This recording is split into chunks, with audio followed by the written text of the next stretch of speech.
କବିତାର ଶୀର୍ଷକ କାଗଜ। କବି କୁମାର ଧର୍ମନ।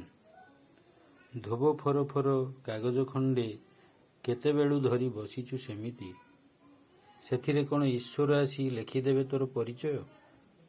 ତୋ ପରିଚୟ ତୁ ନିଜକୁ ପଚାରୁନୁ ନିଜେ, ଉତ୍ତର ନିଶ୍ଚୟ ପାଇବୁ। ଧୋବ ଫର ଫର କାଗଜ ଖଣ୍ଡେ କେତେବେଳୁ ଧରି ବସିଛୁ ସେମିତି, ସେଥିରେ କ'ଣ ଈଶ୍ୱର ଆସି ଲେଖିଦେବେ ତୋର ପରିଚୟ? ତୋ ପରିଚୟ ନିଜକୁ ତୁ ପଚାରୁନୁ ନିଜେ, ଉତ୍ତର ନିଶ୍ଚୟ ପାଇବୁ। ବଜାରରୁ ମୂଲ୍ୟବାନ ରଙ୍ଗ କିଣିବାକୁ ସମ୍ବଳ ନାହିଁ ଯଦି, ରଙ୍ଗୀନ ଦି ଚାରିଟା ପେନସିଲରେ ଆଙ୍କିଯା ତୋ ଭିତର ବାହାର। ଫୁଲ ପ୍ରଜାପତି ପାହାଡ଼ ଝରଣା, ତୁ ଚାଲୁଥିବା ରାସ୍ତା, ତାର ଉଠାଣି ଗଡ଼ାଣି। ପେନସିଲ ବି ଯଦି ପାଇଲୁନି, ହାତରେ ଥିବା ଧୋବ ଫର ଫର କାଗଜକୁ ଚାରିଆଡ଼ୁ ଭଙ୍ଗା ଭଙ୍ଗି କରି ବନେଇ ଦେ ଡଙ୍ଗା, ଆଉ ପାଣିରେ ଦେ ଭସେଇ।